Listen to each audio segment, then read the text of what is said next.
नमस्कार प्यारे दोस्तों, आप सभी का स्वागत है आपके अपने YouTube चैनल सिक्योर 60 एजुकेशन पर। और हम चले हमारे टॉपिक की तरफ। सभी अच्छे होंगे ऐसी आपसे आशा की जाती है। और सीजी क्लासेज बनना पर आपको चैनल जो क्या कहते हैं वीडियो मिल रही होगी, क्लासेज मिल रही होगी तो पढ़ लेना, बढ़िया है, कोई दिक्कत नहीं है। डेली पढ़ा करो, क्लास लगाया करो, ठीक है। और ज़्यादा से ज़्यादा क्लास को शेयर किया करो, ठीक है भी। जितना आप ज़्यादा शेयर करोगे ज़्यादा लोगों तक पहुँचे क्लास, ज़्यादा देखेंगे तो आपके लिए ज़्यादा क्लासें लेके आएंगे, ठीक है। तो रूटीन बना रहेगा, कंटिन्यूटी हमारी भी बनी रहेगी और आपकी भी बनी रहेगी, ठीक है। अगर आपने डील बरती तो डील हम भी बरत जानते हैं, ठीक है। कोई दिक्कत नहीं है, शेयर कर दिया करो, लाइक कर दिया करो, ठीक है। और चैनल को सब्सक्राइब कर दिया करो, कोई दिक्कत वाली बात नहीं है। अब चलेंगे हम इशार की तरफ। इशार की क्लास कौन सी थी आज? इशार क्लास नंबर कौन सी है? इशार की देख लेना कौन सी क्लास है। इशार जिला दर्शन जो हम कर रहे हैं हरियाणा का, हरियाणा जिला दर्शन है। तो हरियाणा के जिला दर्शन हम कर रहे हैं इशार। और इशार में हम कहाँ पर आ गए थे? इशार में आ गए थे, कौन सी क्लास कर रहे थे मेरे को ध्यान में नहीं है, कोई दिक्कत नहीं है, आप देख लेना कौन सी क्लास में थे। तो चलते हैं, हमारा जो हमने लास्ट में कहाँ पर छोड़ा था? हमने छोड़ा था मेरे हिसाब से परिवहन का, ठीक है। परिवहन हम करने वाले थे, परिवहन, ठीक है। NH9 और NH52 यहाँ से गुजरता है। एक बार मैं इसमें साइड डाल लेता हूँ, कोई बड़ी बात नहीं है। और हम चलेंगे आगे और धीरे धीरे आपको सारी क्लासें मिलने लग जाएगी। थोड़ी सी दिक्कत आ रही है और संजय सर भी आपकी क्लासें लेने लग जाएंगे एक दो दिनों में। और जैसे ही सब सेट हो जाएगा कोई दिक्कत नहीं। चलते हैं परिवहन की तरफ। NH9 और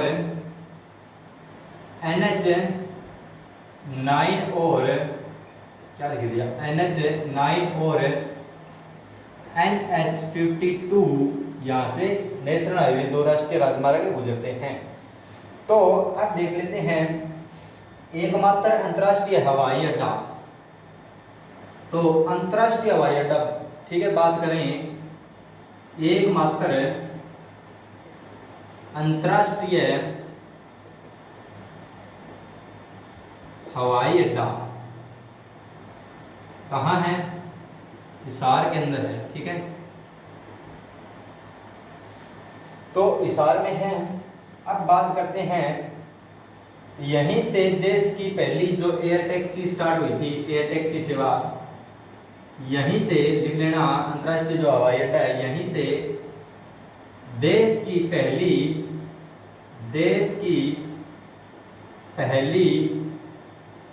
एयर टैक्सी सर्विस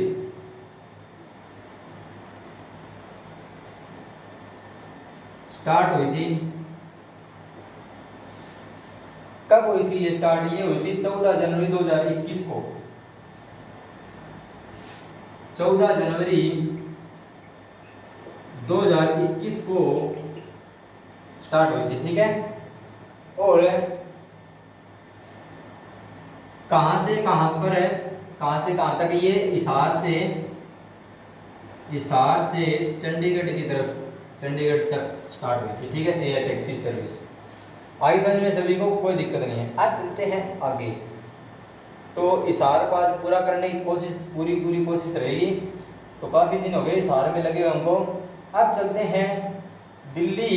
दूसरी जो एयर टैक्सी सेवा मैं आपको बता देता हूँ। पहली तो ये होगी आपकी, ठीक है, सेकंड एयर टैक्सी सेवा है ना, सेकंड एयर टैक्सी सेवा, सेकंड एयर टैक्सी सेवा ये आपकी है, कहाँ है? पिंजौर से स्टार्ट हुई है, ठीक है, पिंजौर से स्टार्ट हुई है। अब बात करते हैं, ठीक है, अब किसकी बात करते हैं? हरियाणा का पहला गो अभ्यारण्य, हरियाणा का पहला गो अभ्यारण्य ये कहाँ है? ये आपका है हिसार में, ठीक है, हिसार में स्थापित किया गया है, हिसार में स्थापित किया जा रहा है। अब बात करते हैं आगे की तरफ। ना संघर्ष ना तकलीफ तो क्या खाक मजा है जीने में, बड़े बड़े तूफान थम जाते हैं जब आग लगी हो सीने में, ठीक है। तूफान थमने चाहिए, आपके सीने में आग लगनी चाहिए, तब जाके सिलेक्शन होगा। जबरदस्त बढ़ो, जबरदस्त आगे बढ़ो, ठीक है। तो अब चलते हैं आगे। वो कहते हैं ना, क्या कहते हैं कि विकल्प बहुत मिलेंगे रास्ता भटकाने के लिए, विकल्प बहुत मिलेंगे रास्ता भटकाने के लिए, और संकल्प एक काफ़ी है मंजिल तक जाने के लिए। संकल्प एक काफ़ी है, संकल्प एक रखना हमेशा जॉब लेने का, सरकारी नौकरी लेने का, ठीक है। तो पा जाओगे, उसको हासिल कर जाओगे। चलते हैं आगे। क्या कहता है? हरियाणा का पहला गो अभ्यारण्य हिसार के अंदर है। अच्छा, हरियाणा का पहला गो अभ्यारण्य हिसार के अंदर स्थापित किया गया है। हरियाणा का पहला गो चिकित्सालय, हरियाणा का पहला गो चिकित्सालय, ठीक है, चिकित्सालय, ये भी हिसार के अंदर ही है। हिसार में ये स्थित है NH9 पर, ठीक है, NH9 पर, नेशनल हाईवे, राष्ट्रीय राजमार्ग NH9 पर स्थित है, ठीक है। तो एक मिनट रुक जाइए। NH9 पर क्या है? चिकित्सालय स्थित है, ठीक है।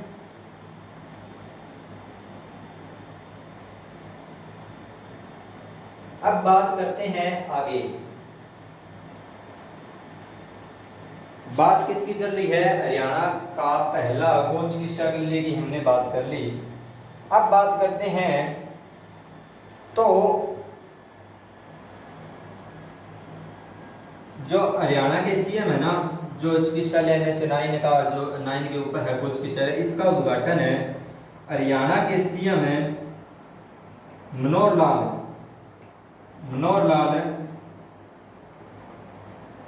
खट्टर, ठीक है। मनोहर लाल खट्टर हटा दिया इसने नाम से इन्होंने, तो अब मनोहर लाल सीधा। तो इन्होंने इसका उद्घाटन किया था, ठीक है, हिसार में स्थापित किया गया 2 अप्रैल 2018 में। 2 अप्रैल 2018 को इसकी नींव रखी थी मनोहर लाल ने, ठीक है, हरियाणा के जो CM।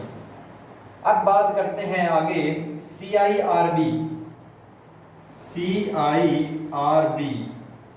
जो CIRB है केंद्रीय भैंस अनुसंधान संस्थान, ठीक है, सेंट्रल इंस्टीट्यूट, ये क्या है? रिसर्च फेलो, इस तरह कैसा होगा देख लेना आप, रिसर्च इंस्टीट्यूट है ये कोई, CIRB, ठीक है, केंद्रीय भैंस अनुसंधान संस्थान है ये, और सेंट्रल इंस्टीट्यूट रिसर्च ब्यूरो तो नहीं है ये। NH9 पर यह स्थापित किया गया था 1985 में। NH9 पर 1985 में स्थापित किया गया था, और हरियाणा का पहला गांव जहां पर सामुदायिक गोबर गैस प्लांट लगाया गया। यहां पर दिखाई दे रहा हो ना आपको, देख लेता हूं एक बार, कोई दिक्कत नहीं है।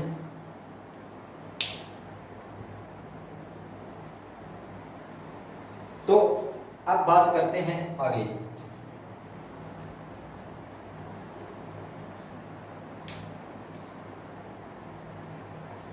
अब हम बात कर लेते हैं कि हरियाणा का पहला गांव जहां पर सामुदायिक गोबर गैस प्लांट, सामुदायिक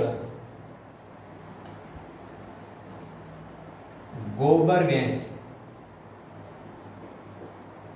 प्लांट कहाँ लगाया है? हरियाणा का पहला गांव है जो हिसार के अंदर आता है, वो है आपका उकलाना क्षेत्र का नया गांव। उकलाना क्षेत्र का तहसील है ये, का नया गांव, नया गांव नामक एक गांव है, ठीक है। वहां पर ये क्या है? हरियाणा राज्य का पहला सामुदायिक गोबर गैस प्लांट है, ठीक है। तो ये लगाया जा रहा है। अब बात करते हैं आगे, हिसार में कहां पर राजीव गांधी तापीय विद्युत संयंत्र का शिलान्यास किया गया है?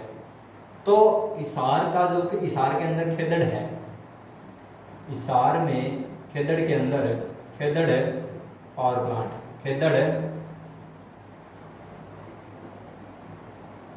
खेदड़ के अंदर राजीव गांधी तापीय विद्युत संयंत्र स्थापित किया गया।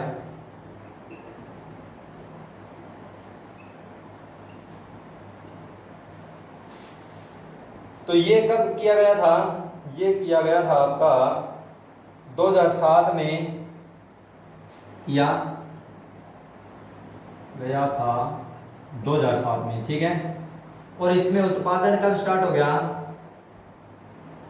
उत्पादन होना स्टार्ट कब हो गया? 2011 में, ठीक है। 2011 में इसमें, 2011 नहीं है, 10 में, ठीक है, 2010 में इसमें उत्पादन होना स्टार्ट हो गया था, कोई दिक्कत नहीं है। अब बात कर लेते हैं भी ऑक्सीजन का उत्पादन हो रहा है। ये एकमात्र ऐसा तापीय विद्युत संयंत्र है जिसके अंदर किसका उत्पादन हो रहा है? गैस का, ऑक्सीजन का उत्पादन हो रहा है, ठीक है। तो हिसार का राजीव गांधी तापीय विद्युत संयंत्र ऐसा है जिसके अंदर ऑक्सीजन का उत्पादन भी होता है, ठीक है। अब चलते हैं आगे, राज्य का दूसरा परमाणु विद्युत घर पूछ ले। राज्य का दूसरा परमाणु विद्युत घर पूछे आपसे, विद्युत घर कौन सा है? हिसार या भिवानी में स्थापित किया जाएगा, और यो हिसार या भिवानी में स्थापित किया जाएगा, हिसार या भिवानी में स्थापित किया जाएगा, ठीक है। और पहला पूछे तो फर्स्ट कौन सा है? फतेहाबाद के गोरखपुर गांव में इसका काम चल रहा है, ठीक है, बनने लग रहा है ये। अब चलते हैं आगे, बात करते हैं कोरोना के काल की, ठीक है। कोई कोरोना कौन सा था? कोरोना तो बकवास थी, ठीक है, चलो कोई बात नहीं, जैसा भी था होगा, बकवास थी नहीं थी पता नहीं, अब क्या था क्या नहीं था। तो कोरोना के नियंत्रण के लिए डीआरडीओ द्वारा हिसार के अंदर चौधरी देवीलाल संजीवनी अस्पताल की स्थापना की गई थी। कोरोना से निपटने के लिए हिसार के अंदर चौधरी देवीलाल संजीवनी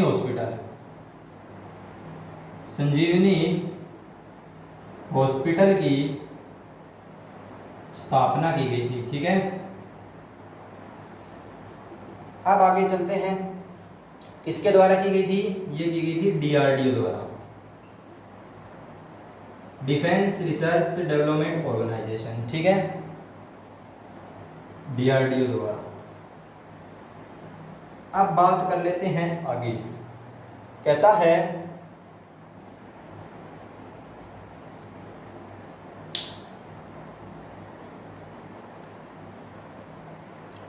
पूरे राज्य में अगर बात कर ले, अब बात करते हैं, इसको साफ कर लेते हैं, और अब बात करेंगे हमें पूरे राज्य के अंदर जो सबसे पुराना पीपल का पेड़ है, ठीक है। ये उस समय का पेड़ है जब आपने जो कहानी सुनी होगी बर्बरीक और कृष्ण की, ठीक है, बर्बरीक जो आज के टाइम में खाटू श्याम है, ठीक है, जो खाटू श्याम के नाम से जानते हैं जिनको। तो बीड़ बब्रान, ठीक है, हिसार के अंदर हरियाणा राज्य का, तो पूरे राज्य में सबसे पुराना, हरियाणा राज्य का सबसे पुराना पीपल का वृक्ष है, पुराना पीपल का वृक्ष है। कहाँ है ये है बीड़ बब्रान गांव में, ठीक है, बीड़ बबरान गांव में ये है। और महाभारतकालीन है, महाभारतकालीन समय का है ये, महाभारतकालीन है, महाभारतकालीन है पेड़ है ये। और इसके जो भी मतलब क्या हुआ था, जो पीपल का पेड़ है ना, इसके हर एक पत्ते में, हर पत्ते में, पीपल का जो पेड़ है इसके हर पत्ते में क्या है, छेद है। मैं आपको बता देता हूँ ये कहानी। जब क्या हुआ था, महाभारत का युद्ध हो रहा था कौरव और पांडवों के बीच में, ठीक है। तो लास्ट में जाकर एक बर्बरिक नाम का जो घटोत्कच का पुत्र है, ठीक है, वो आता है, ठीक है। और उसको वरदान मिला हुआ था, कामाख्या माता जो है ना, उसका वरदान मिला हुआ था भी कोई भी पक्ष क्या पड़े, कमजोर पड़े तो आपको उसके साइड में उसका साथ देना है, ठीक है। तो ये उसको मतलब वरदान मिला हुआ था। तो उसको 3 बाण मिले हुए थे, बड़ी तपस्या के बाद में मिले थे, और पूरे तीनों लोक को नष्ट करने की शक्ति उन तीनों बाणों के अंदर थी, ठीक है।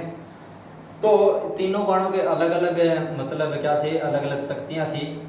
तो अब यहाँ पर पेंच फंस गया था कि जो किसका युद्ध होना था, जो भी कमजोर वर्ग तो आपको दिख रहा था भी कौरव कमजोर पड़ जाएंगे और उनकी तरफ जाके मिल जाएगा। तो यहाँ पर समस्या आ गई थी कृष्ण है और जो कौरव और पांडवों के बीच में भी। कृष्ण को भी दिक्कत, टेंशन हो गई थी भी क्या हो सकता है, नया मोड़ ले लिया था। तो हुआ क्या कि कृष्ण ने उनकी शक्तियां परखने के लिए उससे ये 3 उनका बाणों का प्रयोग जाना उनसे, ठीक है, बर्बरिक से। तो तब उसने कहा, एक वृक्ष के नीचे ले गया, जो पीपल का पेड़ जो मैं आपको बता रहा हूँ ये वही वृक्ष है, महाभारत में गए तो उस पेड़ के नीचे चला गया भी, कहा कि उसको भी एक बाण के अंदर इस सारे वृक्ष के पत्ते छल्ली होने चाहिए, ठीक है। तो उसने ये उसको कहा था, वरदान था। तो उसने जैसे ही वो बाण चलाया तो पीपल के वृक्ष से सारे पत्ते छल्ली हो गए। कृष्ण चालाक था और कृष्ण ने क्या किया, जो एक पत्ता तोड़ के अपने पैर के नीचे दबा लिया, तो वो बाण है वहां भी आ गया, इसके पैर के ऊपर लग गया था, ठीक है। तो वो पत्ता भी छल्ली हो गया था, पैर उसने हटा लिया। तो कृष्ण उस समय समझ गए थे भी हाँ बहुत बड़ी ताकत शक्ति है इसके अंदर, तो क्यों ना इससे कोई भिक्षा मांग ली जाए, भिक्षा के रूप में गुरु दक्षिणा मांग ली जाए, ठीक है। भिक्षा नहीं कहेंगे, गुरु दक्षिणा मांगी थी कृष्ण ने उनसे। तो गुरु दक्षिणा के रूप में क्या मांगा भाई, उसका सिर मांग लिया, शीश मांग लिया, ठीक है। तो उसका शीश मांग लिया। तो यहाँ से आपको मतलब आगे आप महाभारत देखना तो उसमें आपको सब बातें पता लगेगी, ठीक है। तो हर पत्ते के अंदर से जाइए वही वृक्ष है। और अब बात कर लेते हैं आगे, साफ तो दिखाई दे रहे ना, कोई दिक्कत नहीं है। अब चलते हैं आगे, कहता है, क्या कहता है,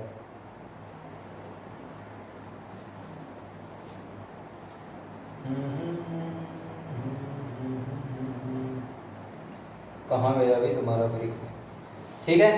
और हरियाणा में पर्यावरणीय न्यायालय कितने हैं, बात करते हैं हरियाणा में पर्यावरणीय न्यायालयों की कितने हैं, 2 हैं।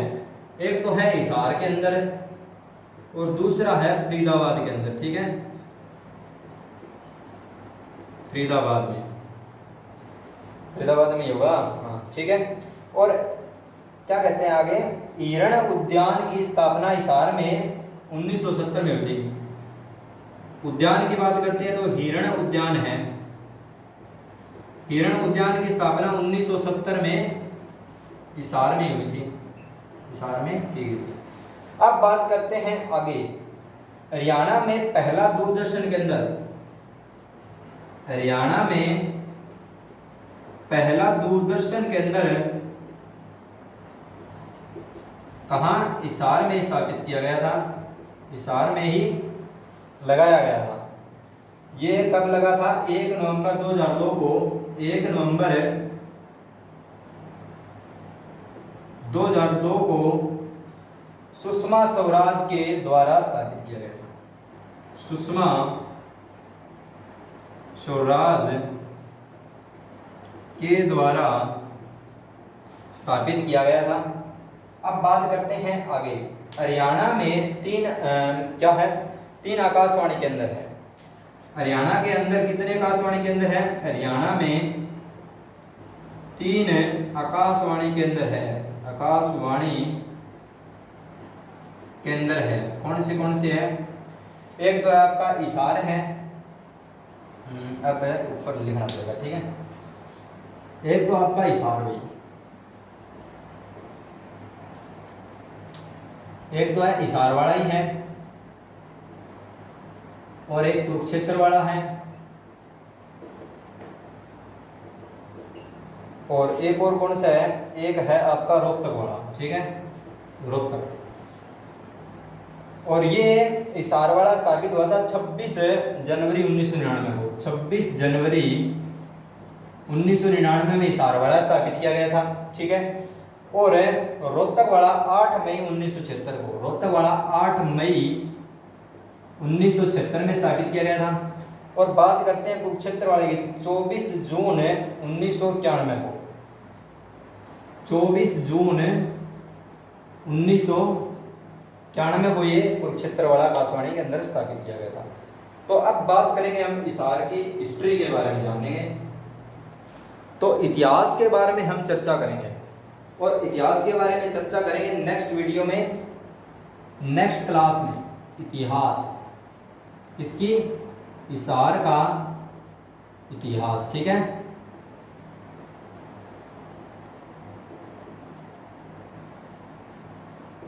कंटिन्यू। तो अब बढ़ेंगे नेक्स्ट क्लास के अंदर, और फिर देखेंगे कि इतिहास के अंदर क्या रहा होगा।